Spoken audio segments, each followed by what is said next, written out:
ಸ್ನೇಹಿತರೆಲ್ಲರಿಗೂ ನಮಸ್ಕಾರ. ಹೇಗಿದ್ದೀರಾ? ನಾನು ಪರಂ. ಸ್ನೇಹಿತರೆ, ಸರ್ಕಾರ 16 ವರ್ಷ ಒಳಗಿನ ಮಕ್ಕಳಿಗೆ ಮೊಬೈಲ್ ಫೋನ್, ಸ್ಮಾರ್ಟ್ ಫೋನ್ನ ಬ್ಯಾನ್ ಮಾಡಬೇಕು ಅಂತ ಹೊರಟಿದೆ. ಒಳ್ಳೆ ವಿಚಾರ. ಅದಕ್ಕೊಂದು ಕಮಿಟಿ ಕೂಡ ನೇಮಕ ಮಾಡಿದೆ. ಅದು ಬೇಗ ಆಗಲಿ ಅಂತ ಕೇಳ್ಕೊತಾ, ಸ್ನೇಹಿತರೆ, ಮಕ್ಕಳಲ್ಲಿ ಮೊಬೈಲ್ ಅಡಿಕ್ಷನ್ ಜಾಸ್ತಿ ಆಗ್ತಾ ಇದೆ. ಇತ್ತೀಚೆಗೆ ನಿಮ್ಹ್ಯಾನ್ಸ್ಗೆ ಬಂದಂತಹ ಒಬ್ಬ ಹುಡುಗ, 17 ವರ್ಷದ ಹುಡುಗ, ಮೊಬೈಲ್ ಅಡಿಕ್ಷನ್ ಜಾಸ್ತಿ ಆಗಿದೆ ಅಂತ ಅವ್ರ ಪೇರೆಂಟ್ಸ್ ತಂದು ಅಡ್ಮಿಟ್ ಮಾಡಿದ್ರಂತೆ. ಆಸ್ಪತ್ರೆಯಿಂದ ಎಸ್ಕೇಪ್ ಆಗಿದ್ದಾನೆ, ಓಡೋಗಿದ್ದಾನೆ. ಅವನು ಹುಡುಕೊಡಿ ಅಂತ ಪೊಲೀಸ್ ಕಂಪ್ಲೇಂಟ್ ಕೊಟ್ಟಿದ್ದಾರೆ. ಮತ್ತು ಒಬ್ಬ ಹುಡುಗ ಮೊಬೈಲ್ ಅಡಿಕ್ಟ್ ಆಗಿದ್ದಂತೆ, 17 ವರ್ಷದ ಹುಡುಗ. ಅವನ ತಂದೆ ಮೊಬೈಲ್ ಅಡಿಕ್ಟ್ ಆಗಿದೆಯಾ, ಶಾಲೆಯಲ್ಲಿ ಚೆನ್ನಾಗಿ ಓದ್ತಾ ಇಲ್ಲ ಅಂತ ಅವನ್ನ ಕ್ರಿಕೆಟ್ ಬ್ಯಾಟಿಂದ ಹೊಡೆದು ಸಾಯಿಸಿದ್ದಾರೆ.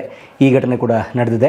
ಅಷ್ಟು ಮಾತ್ರ ಅಲ್ಲ ಸ್ನೇಹಿತರೆ, ನೀವು ಗಮನಿಸಿರ್ಬೋದು, ಗಾಜಿಯಾಬಾದ್ನಲ್ಲಿ 3 ಜನ ಸಹೋದರಿಯರು ಬಿಲ್ಡಿಂಗ್ ಮೇಲಿಂದ ಬಿದ್ದು ಮೊಬೈಲ್ ಕೊಡಲಿಲ್ಲ ಅಂತ ಹೇಳಿ ಆತ್ಮಹತ್ಯೆ ಮಾಡ್ಕೊಂಡಿದ್ದಾರೆ. ಮತ್ತು ಛತ್ತೀಸ್ಗಢದಲ್ಲಿ ಒಂದು 35 ಜನ ಸ್ಟೂಡೆಂಟ್ಸ್ಗಳ ಗುಂಪು ಕೈನ ಕುಯ್ಕೊಂಡಿದ್ದಾರೆ ಮೊಬೈಲ್ ಫೋನ್ ಅಡಿಕ್ಷನಿಂದ. ಈ 100 ಕೇಸ್ಗಳು ಒಂದಬೇಕಾ ಎರಡು ಬೇಕಾ, ನಿಮ್ಗೆ ಹೇಳಿದ್ರೆ ಒಂದು 1000 ಹೇಳ್ಬೋದು. ಇತ್ತೀಚೆಗೆ ದಾಬಸ್ಪೇಟೆ ಹತ್ರ ಕೆಲವು ವಿದ್ಯಾರ್ಥಿಗಳು ಕಾರ್ನ ರ್ಯಾಶಾಗಿ ಡ್ರೈವ್ ಮಾಡಿ ತೊಗೊಂಡೋಗಿ ಗುದ್ದುಕೊಂಡು ಆಕ್ಸಿಡೆಂಟಾಗಿ ಸತ್ತರು. ಅದರಲ್ಲಿ ಅನೇಕರು ಟೀನೇಜರ್ಸ್, ಅಂದರೆ ಮೈನರ್ಸ್ ಕೂಡ ಇದ್ದರು, ಅಂಡರ್ 18 ಕೂಡ ಇದ್ದರು. ಏನಾಗ್ತಾ ಇದೆ ಸಮಾಜ, ಯಾವ ಕಡೆ ಹೋಗ್ತಾ ಇದೆ? ತುಂಬ ಬೇಜಾರು, ಬೇಸರ ಆಗ್ತಾ ಇದೆ ಸ್ನೇಹಿತರೆ. ಮಕ್ಕಳು ಮೊಬೈಲ್ ಅಡಿಕ್ಟ್ ಆಗ್ತಿದ್ದಾರೆ. ಕಾರಣ ಯಾರು? ಮಕ್ಕಳ? ನಿಜನಾ? ಸಮಾಜನ? ಪೊಲಿಟಿಷಿಯನ್ಸಾ? ನಾವು ಪೋಷಕರು. ಯಾಕೆ ನಾವು ಅವ್ರಿಗೆ ಸರಿಯಾಗಿ ಸಮಯ ಕೊಡ್ತಿಲ್ಲ ಅಂತ ಅನ್ನೋದು ನನ್ನ ಅಭಿಪ್ರಾಯ. ನನ್ನ ಅಭಿಪ್ರಾಯ ಮಾತ್ರ ಅಲ್ಲ, ಅನೇಕ ಮನಃಶಾಸ್ತ್ರಜ್ಞರ ಅಭಿಪ್ರಾಯ, ಚೈಲ್ಡ್ ಸೈಕಾಲಜಿಸ್ಟ್ಗಳ ಅಭಿಪ್ರಾಯ ಕೂಡ ನೀವು ಗಮನಿಸ್ಬೋದು ಸ್ನೇಹಿತರೆ. ಯಾಕಂದರೆ ಮೊದಲೆಲ್ಲ ಕೂಡು ಕುಟುಂಬಗಳು ಇರ್ತಿದ್ವು. ಕೂಡು ಕುಟುಂಬಗಳಲ್ಲಿ ಎಲ್ಲರೂ ಇರ್ತಿದ್ರು. ತಂದೆ, ತಾಯಿ, ಅಜ್ಜ, ಅಜ್ಜಿ, ಚಿಕ್ಕಪ್ಪ, ದೊಡ್ಡಪ್ಪ, ಅತ್ತೆ, ಮಾವ ಎಲ್ಲರೂ ಇರ್ತಿದ್ರು. ಆದರೆ ಈಗ ನಾನು ನನ್ನ ಗಂಡ, ನಾನು ನನ್ನ ಹೆಂಡತಿ ಅಥವಾ ನನ್ನ ಮಗು ಇಷ್ಟೇ ಆಗ್ತಾಯಿದೆ. ತುಂಬ ನ್ಯೂಕ್ಲಿಯರ್ ಫ್ಯಾಮಿಲೀಸ್ ಇವತ್ತು. ಅದಕ್ಕೆ ಒಂದು ಜೋಕ್ ಕೂಡ ಇದೆ, ಇದು ನಮ್ಮದು ಜಾಯಿಂಟ್ ಫ್ಯಾಮಿಲಿ, ಹೆಂಗೆ ಅಂದರೆ ನಾನು ನನ್ನ ಗಂಡ ಕೂಡ್ಕೊಂಡಿದ್ದೀವಿ ಅಂತ. ಈ ಥರ ಜೋಕ್ಗಳೆಲ್ಲ ಶುರು ಆಗ್ಬಿಟ್ಟಿದ್ದೇವೆ ಜಾಯಿಂಟ್ ಫ್ಯಾಮಿಲಿ ಬಗ್ಗೆ. ಅಂಥ ಸಮಾಜಗಳಲ್ಲಿ ಅಥವಾ ಅಂಥ ಮನೆಗಳಲ್ಲಿ ಮಕ್ಕಳಿಗೆ ಮಾತಾಡೋಕೆ ಯಾರೂ ಇಲ್ಲ.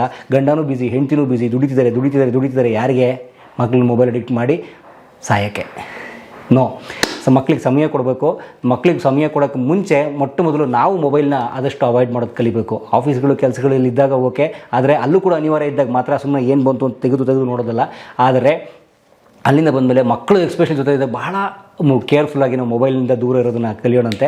ಆ್ಯಂಡ್ ಮಕ್ಕಳನ್ನ ದೈಹಿಕವಾಗಿ ಬ್ಯುಸಿ ಇಡುವಂಥ ಕಾರ್ಯಕ್ರಮಗಳಿಗೆ ನಾವು ತೊಡಗಿಸ್ಕೊಳ್ಬೇಕಾದಂಥದ್ದು ಬಹಳ ಅವಶ್ಯಕತೆ.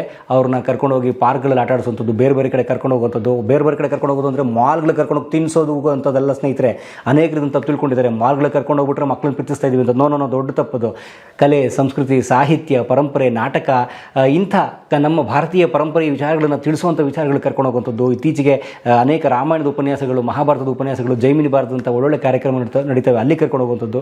ಈ ಥರ ಮಕ್ಕಳಲ್ಲಿ ಹೊಸತನವನ್ನು ಬಿತ್ತುವಂಥ ಮೂಲಕ ಅವ್ರನ್ನ ಮೊಬೈಲ್ಗಳಿಂದ ದೂರ ಇಡುವಂಥ, ಮಾದಕ ವಸ್ತುಗಳ ವ್ಯಸನದಿಂದ ದೂರ ಇಡುವಂಥ ಕೆಲಸ ನಾವು ಮಾಡ್ಬೋದು. ಉತ್ತಮ ಪೋಷಕರಾಗೋಣ, ಉತ್ತಮ ಸಮಾಜ ಕಟ್ಟೋಣ, ಉತ್ತಮ ಮಕ್ಕಳುಗಳನ್ನು ಬೆಳೆಸೋಣ. ಏನಂತೀರಿ? ಶುಭವಾಗಲಿ ಎಲ್ರಿಗೂ. All the best. ನಮಸ್ಕಾರ.